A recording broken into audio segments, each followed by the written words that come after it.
One piece chapter 1036 के spoilers आ चुके हैं। आई नो मैंने अपने लास्ट वीडियो में कहा था इस वीक ब्रेक होगा एंड वो है भी। कॉज देखो अब क्रिसमस एंड न्यू ईयर है तो हॉलीडेज है, तो ये चैप्टर इस मंडे को नहीं नेक्स्ट मंडे को रिलीज होने वाला है। सबसे पहले तो सबको merry Christmas and happy new year. तो इस चैप्टर का नाम है the way of the samurai is to find a place to die.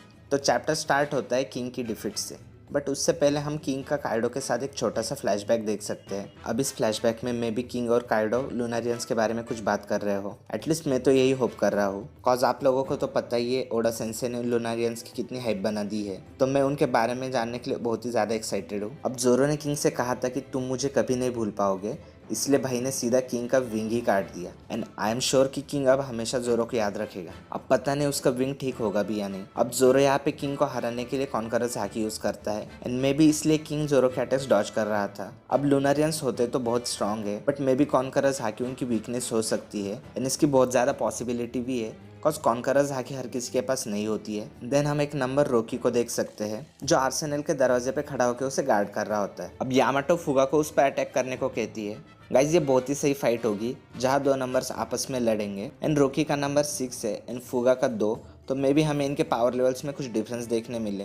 And अगर काजेनबू आ जाता है तो हमें यामाटो और काजेनबू की फाइट भी देखने को मिल सकती है, वो भी बहुत इंटरेस्टिंग फाइट होगी। एंड उसे हराकर अगर यामाटो वानो को बचाने में हेल्प करती है तो उसे ओडन होने की फील आ जाएगी। देन हमारा गॉडोस ऑफ केमन और कीकू को डिफेंड करते हुए बहुत से एनिमीज पे अटैक करता है। गाइज ये सीन एनिमे में देखने में कितना ओपी लगेगा। जस्ट इमेजिन उस हैमलेट पे बैठा है और रास्ते में जो भी एनिमीज आ रहे हैं उनको मार रहा है। एंड एनिमे से याद आया सांजी और जोरो की फाइट जब एनिमे में दिखाएंगे तब कितना मजा आएगा। अब इजो यहाँ पर हेल्प के लिए आ जाता है। मे बी मार्को इजो को छोड़ के चला गया हो, बट मार्को बहुत ज्यादा एग्जॉस्ट हो चुका है, तो मुझे नहीं लगता कि अभी उसके अराउंड कोई चैप्टर आएगा। बट क्या पता रिकवर होने के बाद उसकी भी कोई बड़ी फाइट दिखाई जाए, बिकॉज ऑलरेडी मार्को एक योनको एंड 3 योनको कमांडर से लड़ चुका है एंड बाकी फाइट्स में भी छोटे क्लैशेस हो, बट किंग एंड क्वीन के अगेंस्ट उसने बहुत सही फाइट की है। अब हमें राइजो और फुकुरोकुजु को दिखाते हैं जिन्होंने एक दूसरे को शैडो पोजीशन जुत्सु से रोक रखा है।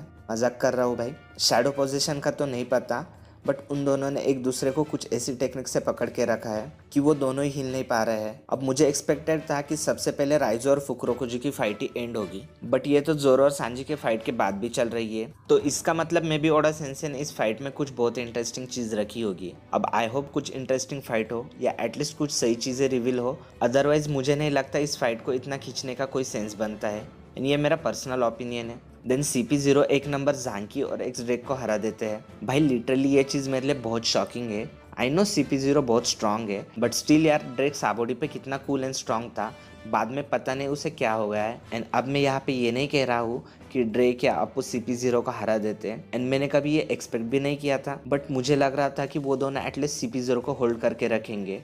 लाइक फाइट में कोई विनर नहीं होगा, ये लोग CP0 को होल्ड करके रखेंगे, देन फाइनली CP0 चली जाएगी, just like फुजिटोरा and Sabo fight. और अप्पू और दूसरा नंबर इन भी भाग जाते हैं। अब पता नहीं अप्पू ने ड्रेक को बिट्रे किया या कुछ और, कॉज हो सकता है भाई, क्योंकि अप्पू किसी को भी बिट्रे कर सकता है, बट अगर बिट्रे नहीं किया है तो सोच कर देखो, 2 नंबर्स अप्पू एंड ड्रेक मिलकर भी CP0 को नहीं हरा पा रहे हैं, मतलब उनका पावर लेवल क्या होगा। एंड ये स्ट्रॉ हैट्स के लिए एक बहुत बुरी खबर है, कॉज वो लोग अब सीधा रॉबिन के पीछे जाएंगे एंड जो भी लोग उन्हें रोक सकते हैं या हरा सकते हैं वो सब या तो फाइट में बिजी है या एग्जॉस्ट हो चुके हैं। तो सीन फिर वही है ना कि अब रॉबिन को कौन बचाएगा, मार्को, यामाटो या मे बी साबो और black beard. I mean seriously यार ये बहुत डेंजरस सिचुएशन है एंड भाई कुछ भी हो सकता है। मे बी कोई CP0 को डिफीट कर दे, या फिर अगर वो रॉबिन को पकड़ ले जाते हैं तो मे बी इनेज लॉबी 2, या फिर अगर ब्लैक बियर्ड आता है तो स्टार्ट्स को ज़्यादा टाइम मिल जाएगा, कॉज ब्लैक बियर्ड रॉबिन को जिंदा रखेगा बट वर्ल्ड गवर्नमेंट नहीं, कॉज जहाँ ब्लैक बियर्ड के लिए रॉबिन सोने के अंडे देने वाली मुर्गी है वही वर्ल्ड गवर्नमेंट के लिए बहुत बड़ा थ्रेट। देन CP0 कहते हैं अगर वर्स्ट जनरेशन के पैरेट्स योनको को हरा देते हैं तो ये चीज़ डिसाइड करेगी कि वर्ल्ड किस डायरेक्शन में जाएगा। मतलब हमें पता ही है कि ग्रैंड लाइन 3 चीज़ों की वजह से बैलेंस है, मरीन, योनको और वॉरलॉर्ड्स, बट अगर 2 योनको हार जाते हैं तो कुछ भी हो सकता है। लाइक लूफी, किड और लॉ नए योनको बन सकते हैं, या फिर ये लोग योनको सिस्टम ही खत्म कर देंगे। अगर ये तीनों योनको बनते हैं तो 5 योनको हो जाएंगे, या अगर शैंक्स ब्लैक बियर्ड फाइट होती है उसमें कोई मारा जाता है या कुछ भी होता है तो 4 योनको रहेंगे। अब बहुत से लोग कहेंगे कि लूफी ऑलरेडी 5th योनको है, बट देखो सीन कैसा है ना कि कोई भी इस टाइम पे लूफी को योनको लेवल नहीं समझता है, बट अगर वो काइडो को हरा देता है तो उसका पावर लेवल अलग होगा, उसका अचीवमेंट अलग होगा। देखो अगर आप एक लूफी फैन हो तो जस्ट सोचो काताकुरी को हराने के बाद लूफी जब योनको बना तब क्या फील हुआ था, और अब काइडो को हराने के बाद लूफी जब योनको बनेगा तब कैसा लगेगा।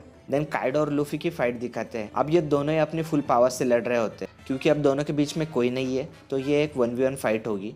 तो दोनों ही अपना 100% दे रहे हैं। काइडो अपने कानाबू से लूफी को मारता है, बट लूफी भी काइडो को एक जोरदार पंच हिट करता है, जिससे कि दोनों ही नीचे गिरते हैं। तो हम यहाँ समझ सकते हैं कि ये एक बहुत ही बढ़िया फाइट होने वाली है, एंड दोनों एक दूसरे को एकदम टक्कर की फाइट दे रहे हैं। फिर वो दोनों हंसते हुए उठते हैं। लूफी कहता है इसमें मज़ा आ रहा है।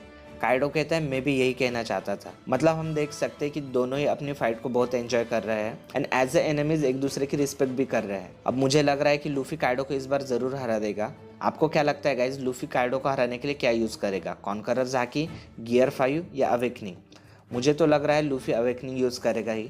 अब अगर वो यूज़ करता है तो लूफी की अवेकनिंग कैसी होगी? मुझे तो लगता है ये डोफी या काताकुरू जैसी होगी, या मे बी गाइज कुछ उससे भी अलग एंड स्पेशल हो, जिसकी वजह से world government Gomu Gomu fruit के पीछे पड़ी है। चाहे कुछ भी हो, मुझे तो लग रहा है कि लूफी का पावर लेवल अब बहुत नेक्स्ट लेवल हो गया है। अब कितना वो मैंने इस वीडियो में एक्सप्लेन किया ही है, तो अगर आपको देखना है तो आप यहाँ से देख सकते हो।